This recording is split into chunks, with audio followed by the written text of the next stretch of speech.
Welcome to the Parent Advocate Podcast, a show where we celebrate, defend, support, and uplift the voices of the LGBTQIA community. I'm your host, Stephen Chikumba. My pronouns are he, him, and his, and I'm joined by my amazing co-host, Lizette Trujillo. Hello, everyone. Lizette here, she, her, ella. The mission of the Parent Advocate Podcast is to elevate conversations and reframe narratives around trans and non-binary youth to help change hearts and minds. Each week, we bring you our take on all things happening from the perspective of two parents of BIPOC transgender kids. We're back, Lizette. That's right, Stephen. It's been a while. But we've got a really good episode in store, especially since we've got Erin Russ on the show. Well, I'm here for it. Welcome, everyone, once again to the Parent Advocate Podcast. Let's get started. Let's do it. Well, Guan, Lizette, what the Guan? It has been a hot minute since we've been able to record one of our shows. Like, what's been up? I feel like I'm totally out of the loop right now. Yeah, I don't know what's been up. It feels like a time warp. Like, yes. Let me think.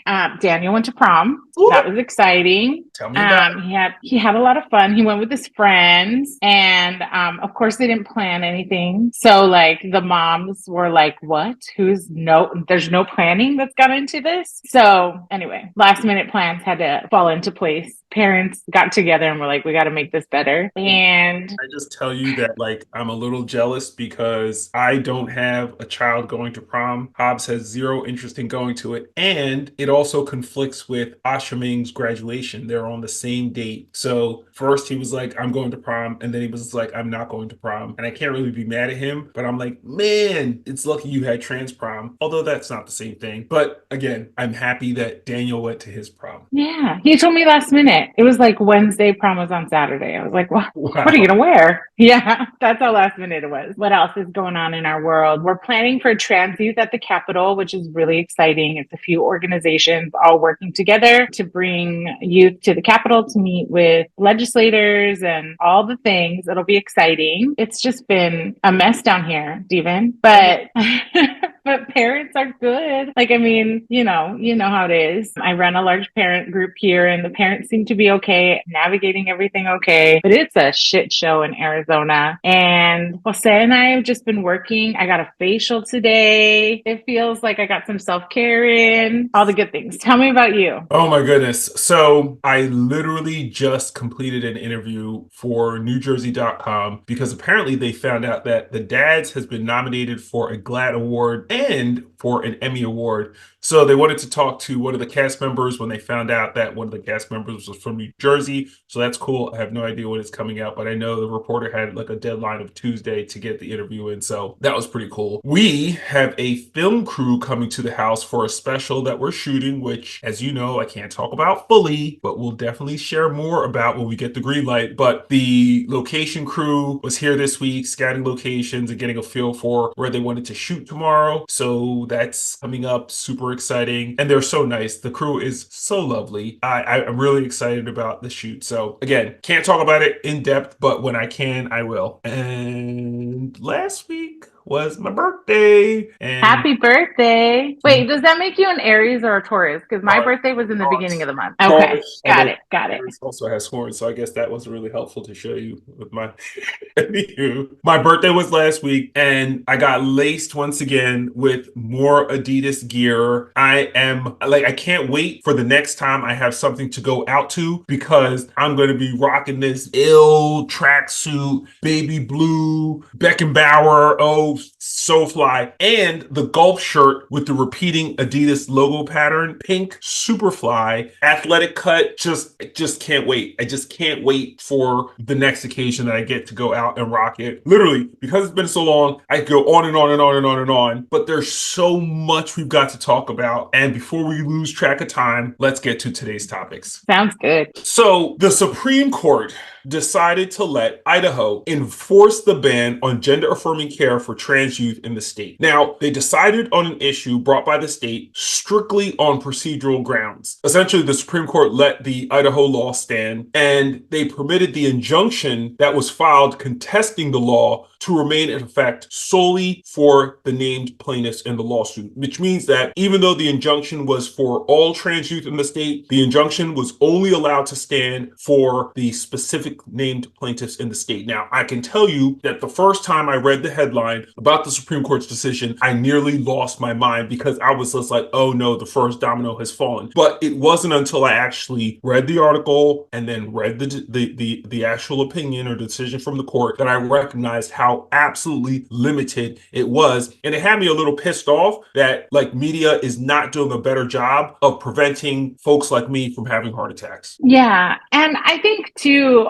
I too had the same reaction, and I had to like text a few lawyers and like look at what was going on and double check because I too was in a panic. And I have to say, my heart is with everyone in Idaho who's just lost care. It doesn't go into effect for like another 30 days, right? They gave like a grace period. And I'm so glad that the plaintiffs got to keep their care. I think that says something, but I'm scared about it all sort of moving along. So one of the things that actually keeps me from despairing is the fact that, like you said, the plaintiffs got to keep their care because the plaintiffs' counsel made a showing that the plaintiffs would likely be successful on the merits when the case was tried. And that's important because the injunction would not have been granted if they did not articulate a case that was winnable. And so, like, I keep my fingers and my toes and my legs crossed because I think when it comes down to actually deciding these cases on the merits, unless you're in a place that has like a Republican supermajority where they're just a bunch of dummies, these cases can be won. Yeah, I agree. I have like all the Palo Santo and sage and all the things burning and like a little candle. I'm like, oh gosh. It's just, I think what people don't understand is that there's been so much misinformation put out and that it's made parents like us fearful to be transparent in what care looks like for our children and how necessary it is. All right, enough of the stress, panic, heart attacks. Here's another one. Did you hear that the Moms for Liberty co-founder tried to tell Americans that they have a lot in common with Trump?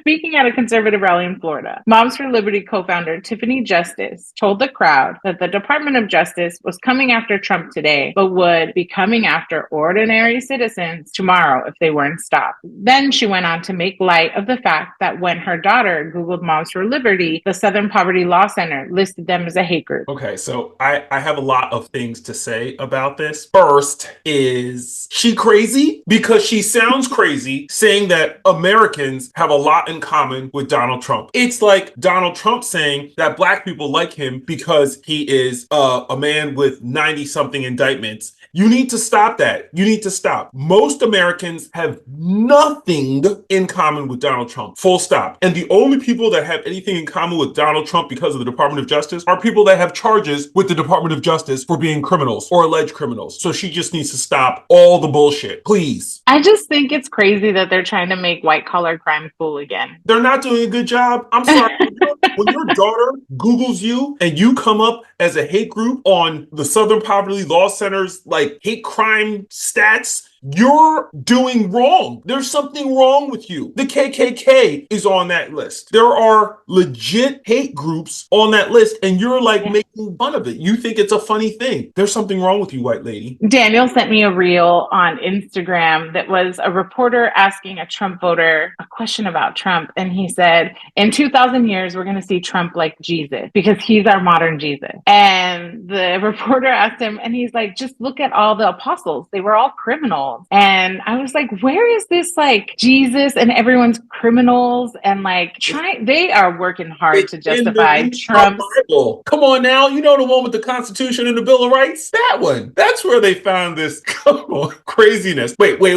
Can we talk about your state for a second? Oh gosh, yes. Your state is coming with a whole new level of cray. The Supreme Court there allowed a near total ban on abortion from 1864. Did you hear me? I said 1864. I didn't say 1964. I said 1864 to go into effect. To make this even more bonkers, the day before the Supreme Court decision, anti-abortion members of the House took to the floor, praying and speaking in tongues. Lisette, what's in the water? What's in the air? What are y'all smoking? And please make sure you pass me by when it comes my turn to decipher because I don't want no parts of it. Well, first off, we're running out of water, so I don't know what they're drinking. But yeah, prior to the speaking in tongues prayer, 2 days prior, another House congressional leader or another House leader had given an anti-trans prayer that equated this moment truly being light against darkness, and anyone else was demonic, and it was,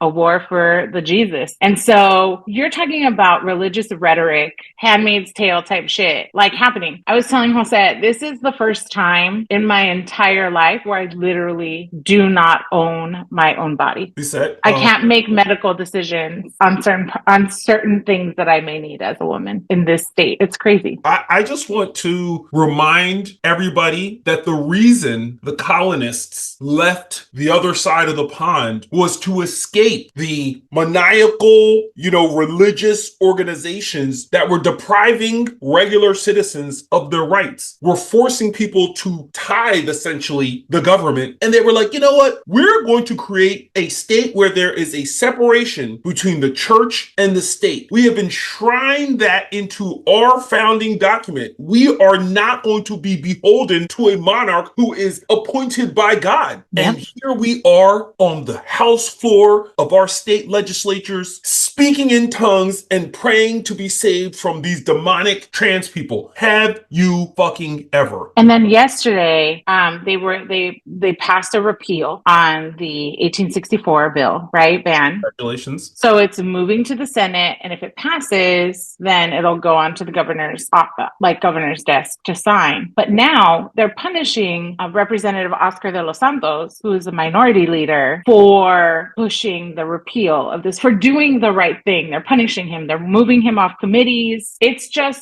awful. It's disgusting, the lengths that the GOP will go to here to manipulate and get what they want. But then again, right, we just saw Fraud and everyone who got indicted in Arizona for trying to push that law. So I'm just patiently waiting and watching. But honestly, it looks like a circus. We're the Wild West of Florida. Yeah, y'all are wild for the night. Yep, just craziness. According to the Associated Press, Tennessee lawmakers just approved a bill that would penalize adults who assisted transgender youth access to gender-affirming care. On Thursday, Tennessee's GOP-controlled State House gave the final approval to legislation penalizing adults who help minors receive gender-affirming care without parental consent, clearing the way for the first in the nation proposal to be sent to Governor Bill Lee's desk for his signature. The law would cover violations such as directing minors to websites on where to find care or helping a minor travel to a different state with less restrictions on gender-affirming care. No surprise there. Like, literally, Tennessee has enacted more anti-LGBTQ plus laws than any other state since 2015, with more than 20 bills advancing out of the state legislature over the past few months. They're terrible. They're absolutely wretched and horrible and terrible and wretched and horrible and terrible and wretched and horrible. But enough of these topics. We have an amazing guest waiting in the wings, so let's get to our guest. Let's do it. Erin Russ is an end-of-life programs manager with Southern Arizona Senior Pride, where they help LGBTQ plus elders retain control over their lives and futures. A transgender individual with over 40 years as a community, corporate, and military trainer and educator, Erin is a past GODAT award recipient and a 2019-2020 fellow for the Tucson Public Voices Fellowship. They were instrumental in changing attitudes and policies regarding transgender and other queer people across Southern Arizona by providing training to public and private businesses, local and state governments, academia, social service agencies, and medical and mental health facilities. Erin currently assists LGBTQ plus people to complete their advanced medical planning documents and is developing resources to ensure solo seniors can find competent, supportive powers of attorney. Everyone, please welcome Erin Russ to our show. Thank you, Stephen. Thank you, Lizette, for having me here. Erin, we're so excited you could be here with us today. And Jose was even more excited when he learned that you were our guest. Cool. Well, I'm glad to be here. I live my life so that I can help other people learn more about me and my community. And so any chance I get to share is important. Well, Erin, we're going to jump right in. One of the things that struck me when I was looking you up was your job title, End of Life Programs Manager. Now, when I hear that, I automatically think, and I'm sure many people do, of Dr. Kevorkian, but I'm sure that that's not necessarily what you do. And I'm also sure I'm not the first person who's ever asked you this. So what does it mean to be an End of Life Programs Manager? What our goal is, what our program is designed to do is to help seniors, especially in the LGBT community, plan for that period in their life that is defined by illness and incapacity. So as we get older, we're more likely to get sick and not be able to make decisions for ourselves, be more severely injured in accidents so that we can't make decisions for ourselves. And we're going to need somebody else to do that. Now, there's an automatic thing that happens that if I am injured and I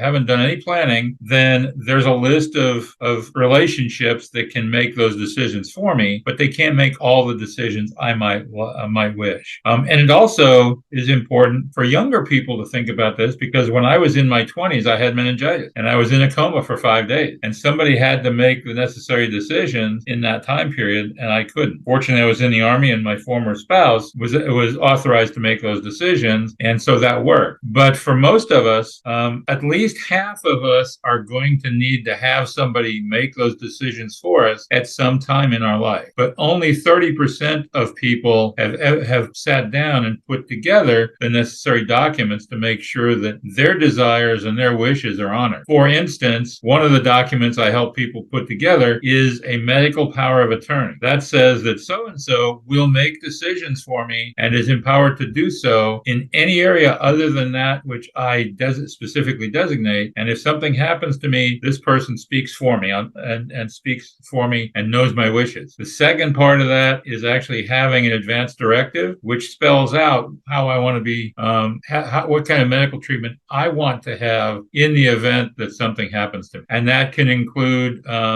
if I have the power of attorney, that can include authorizing the termination of artificial feeding, artificial life support, so that I go out on my own rather than keeping me alive. And then there's a number of other things that over the last few years I've put together that are specific to the LGBT community, because most of the documents that exist for people to fill out on their own were written by cisgendered middle and upper class white males. And so there are things they don't think about. They don't think about the fact that a lesbian doesn't want her hair to grow long, or the transgender woman prefers to be treated as a woman rather than just as a piece of meat on a slab because of what's going on. And then there's memory care issues, and it got bigger as soon as I started looking into it a couple of years ago when I was doing it. So isn't that always the way? So it's interesting because Lizette has told me so much about you. Like, she was so excited when we actually booked you. She has continually talked about the impact you've had on her family over the last 9 years, the fact that you've been a trailblazer in Tucson, and over how the last few decades you've really focused on supporting trans youth and elder LGBTQIA folk. What do you think brought you to this kind of work? That's interesting, because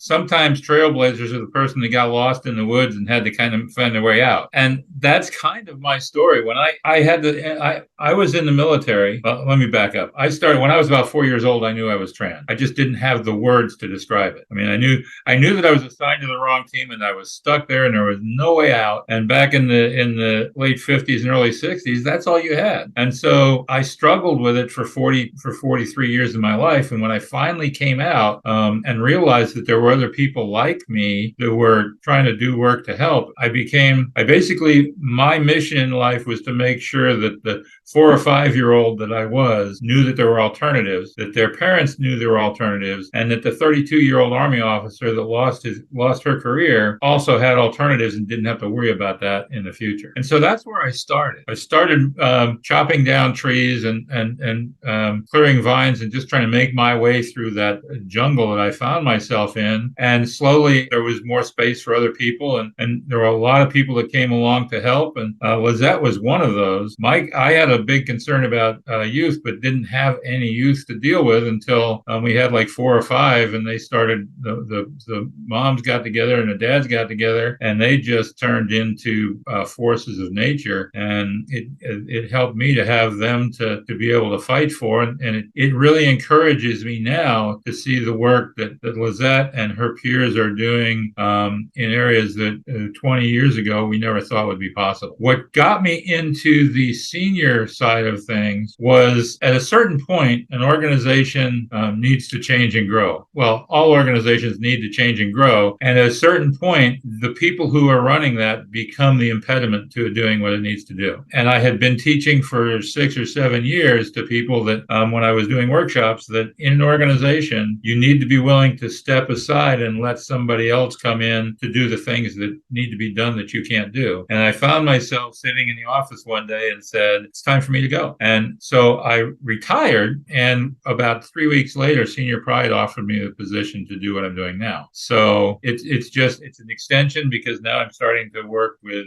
senior trans people as well. And there's a lot of work that needs to be done in the community, so that senior trans people, senior LGBT people don't have to feel like going back in the closet is their only way of surviving the last few years of their life. So. Absolutely. So I want you to tell us more about Senior Pride. What is the mission, and what has been exciting about this new organization that you've been working with? Senior Pride this is the 20th anniversary of the organization starting, and it was a program of Wingspan, and then it was a small grassroots organization. And 2 years ago, they applied for and received their 501c3 designation, and recently hired an executive director to go from grassroots to more of a community support agency.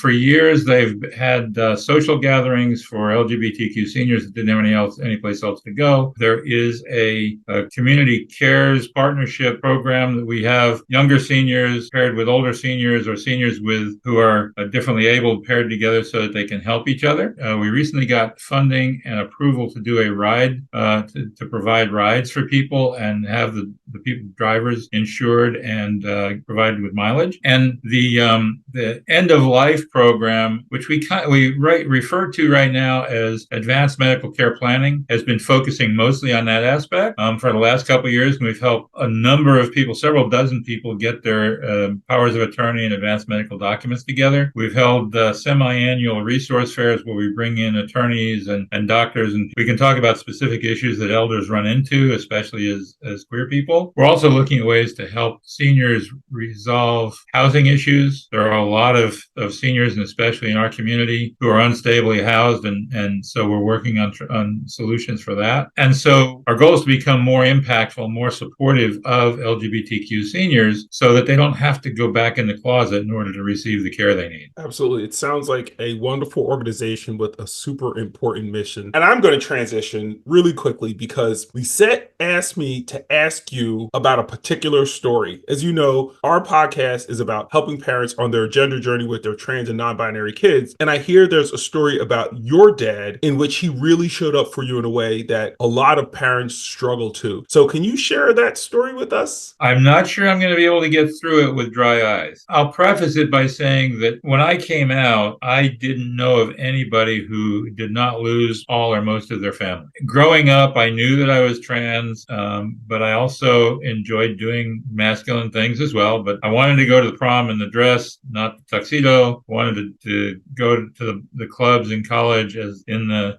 danskin skirts and leotards and the candies heels, rather than the clothes that I had to wear. And I wrestled with my gender identity for a long time. I was seeing a therapist in the mid-'80s. In 1990, I was stationed in Alaska at Fort Richardson, and I was cross-dressing, and I narrowly avoided a traffic accident because of icy roads, and I got pulled over and given a ticket. I was wearing a cashmere dress and coat set with white heels and makeup and blonde hair, which didn't go well with the image of an Army officer. I was off post, but the police officer that stopped me saw that my home address was on installation. It was a Saturday night. Sunday morning, he went to the provost marshal's office with a description of how I was dressed. On Monday morning, I was sitting in front of the brigade commander, being relieved of command, and told my Army career was over, and at that point, I might be court-martialed. A few days later, they accepted my resignation, and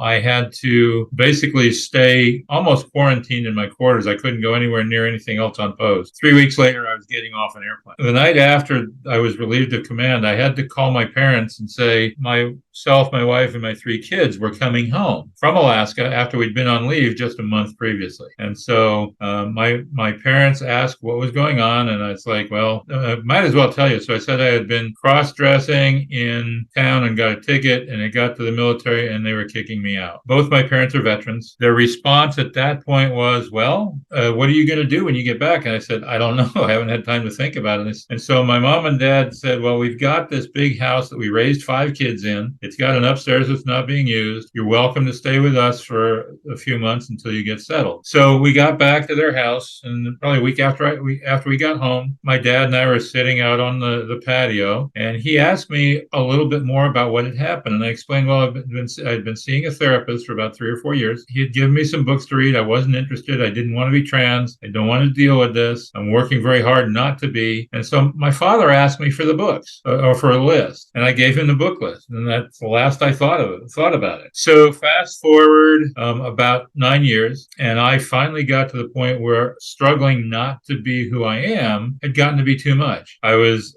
basically spent a lot of time wondering what my other alternatives were. I tried everything. I tried everything. I finally realized that there was only one thing I hadn't tried, and so I needed to find out what being trans would mean for me. And so I started exploring it. Ended up moving to Tucson about that same time. I found Wingspan that was very supportive of the trans community, and so I started my transition very slowly, sort of, and didn't stay slow for long. Once I let that genie out of the bottle, there was no getting it back. I was going to be changing my name. I was going to be there were a number of things I had planned, and I realized I needed to let my parents know what was going on because already my hair had been growing. And so they came to visit Tucson, and I figured, okay, they're going to be here. I'll tell them when they get here on Friday. We'll have all weekend to talk about it. And Friday came and went. Saturday came and went. Sunday came and went. And the whole time I'm like on edge trying to figure out how to tell my mom and dad. Monday came, and they were leaving right after lunch. And we went to Red Lobster, which is their favorite restaurant. Every year to celebrate their anniversary, my brother and I, we go to Red Lobster. And so spent 4 hours stringing lunch out until I got to the point where they were getting ready to leave. And I said, there's one more thing we need to talk about. And my heart's beating fast. And I am not wanting to do this because I knew everybody I knew had lost family. And I knew that my mom and dad were some of my favorite people. I really enjoyed being with them, even though most of my life I kept them at arm's distance because of what I was about to tell them. I finally said, well, there's something I need to tell you. I am transitioning to female. I will be living full-time as a woman, and I'm going to be changing my name. And my mom is always the first one to comment on something, and it's usually very compassionate and usually very wise. And my dad sits back and listens and formulates his response. But before my mother could even take a breath, my father responded with, "We're glad you finally figured this out. How can we help?" And that was in October. Oh, no, that was in April, May. That was in the summertime because it was nice out. The most important piece to me is that I needed to then tell my siblings. And I kind of put that off over the summer because we didn't get together. But Thanksgiving and Christmas were coming, and we always got together. So I was visiting my mom and dad in early September, and my dad said, "So how are you going to tell your brothers and sisters?" And it's like, I don't know. And he suggested I write them a letter, at least as a way of sorting out what it was I wanted to say. So I wrote the letter, and I sent it to him to look at. He said, "I think that'll work. Why don't you send that to your brothers and sisters?" And by now it was mid-October because I was putting it off. So I sent it to my brothers and sisters. And for Thanksgiving, my mom and dad, they took all the grandkids and they went someplace and left my 2 brothers and 2 sisters and myself alone for me to answer questions and talk to them. There were several questions. My brothers were like, "Okay, we're happy. We're happy you're happy. We'll be ignorant. That's okay." And since then, they've become they've educated themselves, but they've always been supportive. My sisters were more interested, wanted to know more, obviously. And so we spent about 3 hours just talking. And when the kids came back, my one sister and 2 brothers have kids. My other sister doesn't. But they took their kids out and went someplace, and they told their kids what was going on. My brother stayed there with his kids, and he told them, and they had a few questions. And then my father said, "Okay, so now how are we going to tell the rest of the family?" And this was at Thanksgiving time. And I said, "Do we have to?" And he said, "We probably should because our 50th wedding anniversary is coming up next year, and it's a family reunion, and we'd love to have you there." And so I said, "So how do we do that?" He said, "Well, I'm going to be sending out an end of the year letter. And what I'd like to do is take some excerpts of the letter you sent your brothers and sisters and include that." And so it's like, okay. And he sent me a copy of it before he sent it out. It was very well done. My father was very articulate. The draft didn't have a piece that basically swept me off my feet when I saw the final that he sent out to everybody. It started off with, "This has been an eventful year, blah, blah, blah, blah, blah, blah, blah, blah, blah, blah. The most important thing we need to let everybody know is that our son," dead name, "is now our daughter Erin." And he included a little bit bit of the letter that I had written to my brothers and sisters. And at the end of it, he said, this is her journey. This has been the challenge of her life. We support her in this endeavor, and we hope that you will too. Best regards, Ed and Mary, which is my mom and dad. My father was well respected by everybody who knew him. And when he said, we hope you will honor this as well, that was not an option for people. Anybody that knew him knew he was saying that this is important to us. This is our child. We support our child. And if you don't, that's your problem, not ours. That was such a freeing moment in my life, because at that point I knew that what I was planning on doing, which was being vocal for who I was and the people around me, also had my parents' support. So the last piece to that happened years later. And I don't know if I've mentioned this to you, Lizette, but when my dad died, one of the things that he said was he was proud of me. When my mom passed away, I'm going to back up to the dinner for a moment. At dinner, after my dad had said what he said, my mom said, "We're here for you. We're sorry you have to live in a world that is going to be so hard for you to negotiate." And when my mom passed, she made basically that same remark. The last time I talked to her, she said, "I'm so sorry you've had to live in this world." And I was able to tell her that because of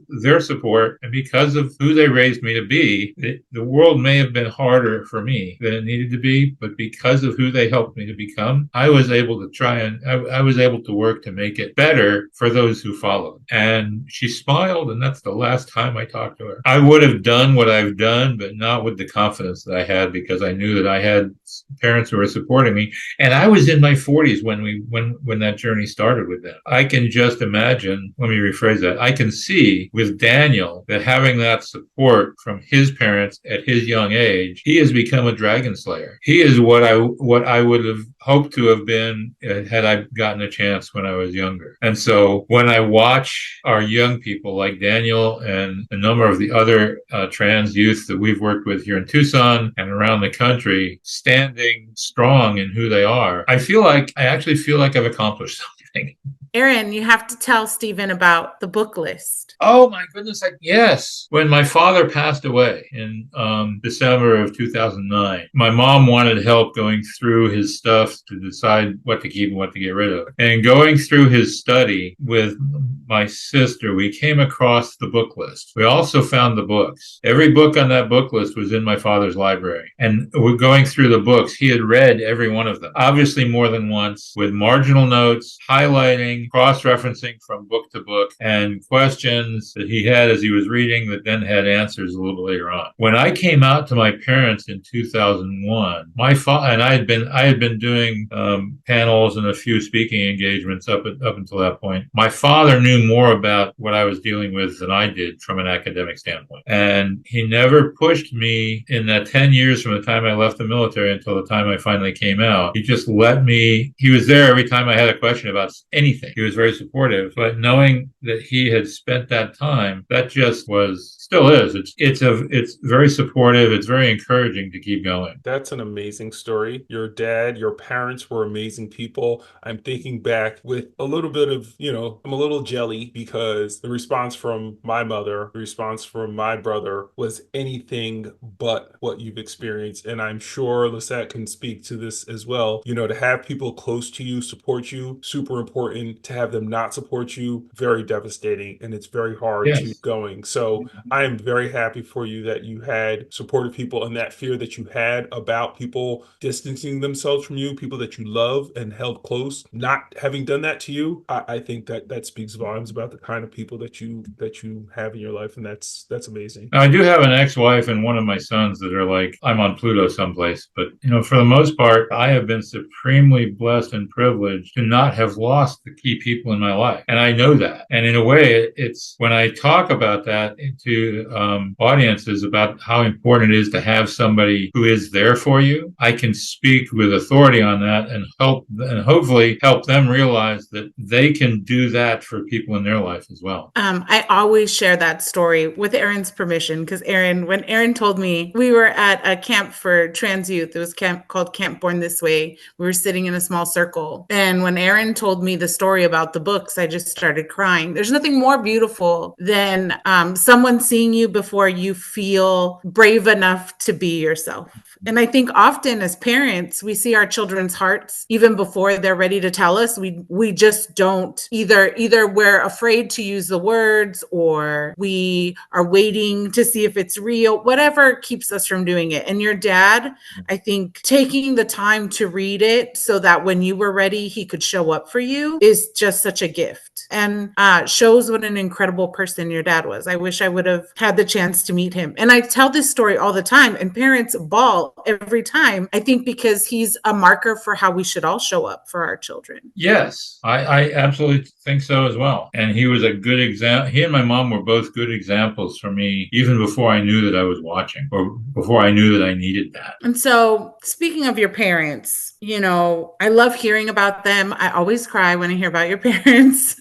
And so, what do you think are like the three most important things that your parents did to offer you support that you would recommend parents do? Your top three, which I think you wove into your story, but yeah. So the first one is to be accepting. When I had to resign my commission and return home, my mom and dad didn't know anything about what it was I was dealing with, but they knew that they loved me, and that I was a person with value, and that I deserved to be treated just like anybody else. And I was their kid, the oldest one. I mean, they could have traded me in because they had 4 more, but I was still their kid, and they were there to support me. And so I guess I would say they were not judgmental, and they were there to be supportive. Because in 1990, being gay and being trans were a whole lot less socially acceptable than they are now. The second one is to do what my dad did and learn about it without forcing me to have to be the one to do the training. And at the time, I couldn't have anyway because I didn't know any. And I guess the third one is to let me be the one who set the pace and the direction for where I was going. And that applies to a 40, well, I was in my early 30s. I was 33 or 34 at the time. That applies to a 34-year-old or a 3.4-year-old. Don't force one way or the other. Be supportive. Don't be judgmental, and learn about it. There are plenty of resources available. Great advice. I love it. You've been referring to this period of time where you experienced difficulty. And so you shared with us that you came into your own as an adult. But during that time when you were your authentic self, you did not have protections. There were 0 protections for transgender people. So can you tell us a little bit more about what that period of life was like in 1990, and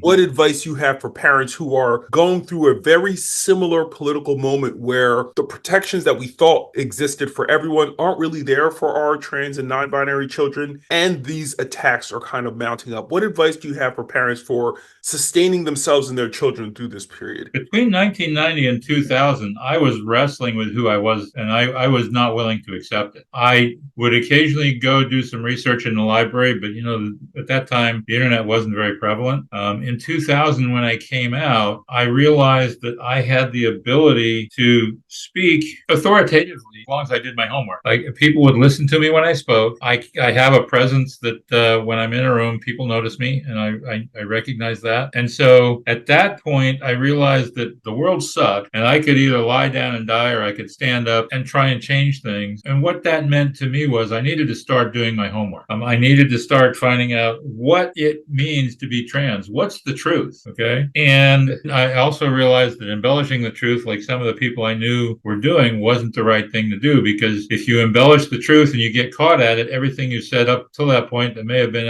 absolutely true becomes suspect. And so I basically became a data spewing machine, and I made sure that my story was part of what I was saying. I wanted people to know that what the facts were, but I wanted them to also realize that that the person providing them with that information was a human being with aspirations and fears and contributions that they'd made and goals for life that was just like them. And I found that empathy was one of the strongest weapons that I had working for me. If people got to know me and they liked me, or at least they didn't hate me when they got to know me, they would hear some of what I had to say. They wouldn't hear all the same things, but they'd hear a little bit of it, and they would say, okay, well, that's not what I've been hearing from these people over here. I don't know for sure how true it is, but at least I'm going to look into it a little bit more. The challenges we're facing today are that there are those who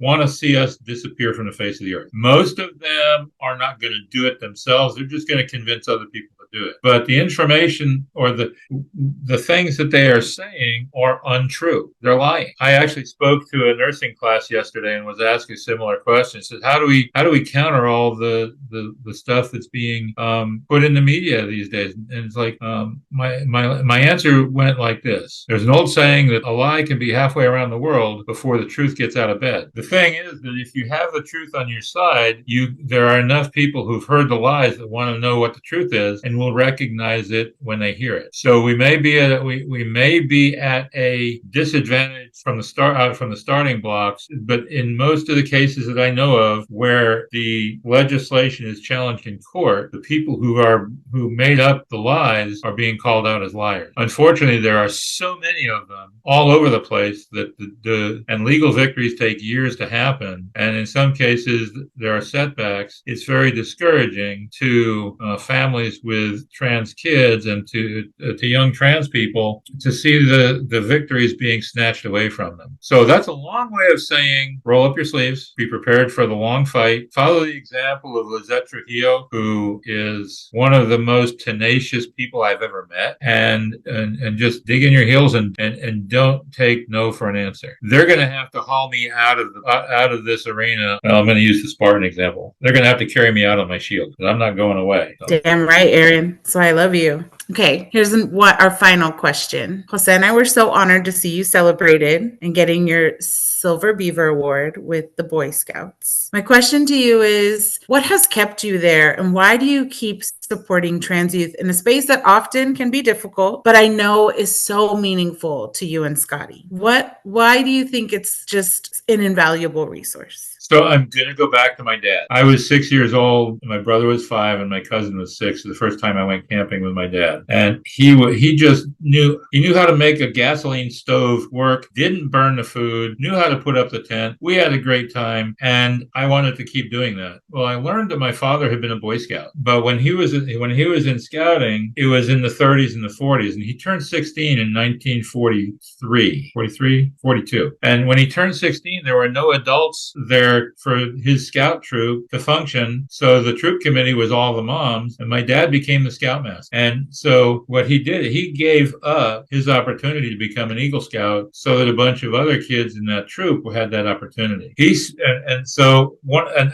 was involved with Cub Scouts when I was in Cub Scouts and Boy Scouts when I was in Boy Scouts. And what I saw from my father was somebody who saw changes that needed to happen, who was willing to work to make those changes happen, and was willing to do so selflessly. That made a big impact on me. In my military career, that was the way I approached things. When I had to leave the military, I was also kicked out of scouting. But the program itself, its basic principles and the way they go about doing things is very beneficial to young people. And just because the people who were running it for a long time were exclusionary, didn't make it right, or didn't make me see the program as being a negative impact. And so when they changed their policies, I called them up and said, "Hey, I see you've changed your policies. You don't know what you've done. I'm glad you did it, but I'd be glad to help because you just opened the door for me," knowing that it was going to be a challenge. And so in 2017, my friend Scotty and we talked to them. We had a couple of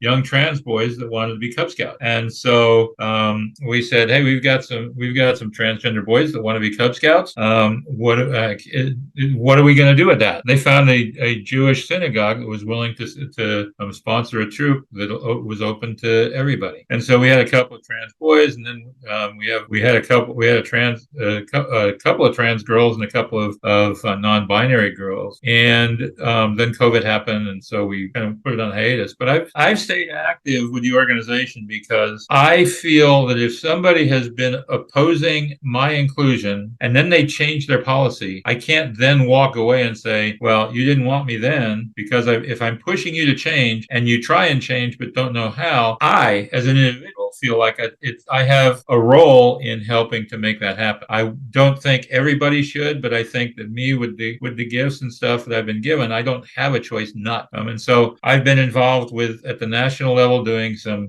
inclusion stuff with trans kids and their families and parents. I've been doing it locally. Apparently, because they gave me the Silver Beaver Award, I'm making some sort of an impact. That's another one of those places that they're going to have to haul me out on my shield. That's amazing. That's amazing. And it's heartwarming to know that even when organizations, huge organizations, national organizations, international organizations make missteps, they can course correct and they can do the right thing. And that people like you are willing to assist them on that journey to the right path. It's a heartwarming story. And I think it's one that other organizations really need to pay attention to. Yeah, I agree. So, Erin, we are so honored that you chose to spend the time with us, to share your stories with us, to share your experience with us. This episode is really special, and I think that folks will take a lot away from it. So thank you again for joining us. You're quite welcome. And Lizette can be quite persuasive. This much. I love you, Erin. Thank you. I love you too, Lizette. Now it's time for our recurring segment, Allies and Assholes, where we highlight individuals or groups that are supporting the LGBTQIA community on the one hand and call out straight up assholes who are trying to move us all backwards on the other. Lizette, who are we talking about today? Our ally of the week is Maelle Jacques. The state legislature in New Hampshire voted to kill their anti-trans bill after powerful testimony from transgender athlete Maelle Jacques. In her powerful testimony, the 16-year-old trans high jump state champion told politicians that sports had become a place that allowed her to be seen as normal and that rescinding her right to compete would be devastating. She reminded the Education Committee in her testimony that no one would go through the bullying and self-hatred of transition purely to win a sport, especially women's sports, which is underappreciated in our nation. I just love the courage that Maelle demonstrated to stand in the breach and speak to the committee, because there's so much hostility towards trans girls and women, specifically in women's sports, that her speaking to the committee, her powerful testimony, her being so vulnerable was super courageous. And most importantly, she actually was able to change hearts and minds. And that's why Maelle Jacques is our ally of the week. Okay, congratulations to Maelle. Now on to our asshole of the week. Our asshole of the week is Texas Governor Greg Abbott. Last week, Governor Abbott was speaking at a convention for the Young Conservatives of Texas when he said that transgender people should be barred from teaching in Texas schools. Speaking of an individual teacher who donned a dress and heels at his student's behest in celebration of Spirit Day at the school, Governor Abbott described the incident as a man who would go to school dressed as a woman in a dress, high heels, and makeup. Although the teacher, who did not identify as transgender or as a cross-dresser, Abbott used the incident, which was targeted by the libs of TikTok, as a catalyst to foment hate towards transgender people. Abbott has been making anti-LGBTQ plus policy decisions a priority in his administration. So I'm not surprised he used what was otherwise a joyful occasion for kids at school as a means to further divide us. And that's why Governor Greg Abbott is our asshole of the week. Well, that's our show for today, folks. I want to thank today's guest, Erin Russ, for joining us. And of course, I got to give props to my co-host, Lizette Trujillo, for being the amazing person that she is with her facial. Thanks, Stephen. You know I couldn't do this without you. And of course, we couldn't do it without all of you, our listeners. So thanks for tuning in to the Parent Advocate podcast. And before we close, I just want to give a little shout out to one of my favorite mamas, Chris, who texted me yesterday and said, when is the next episode coming? Well, Chris, here it is. And folks, please be sure to subscribe to our podcast on our YouTube channel, follow us on Instagram and TikTok, and do whatever you've got to do to stay up to date with everything going on here at the Parent Advocate podcast. Bye. Bye.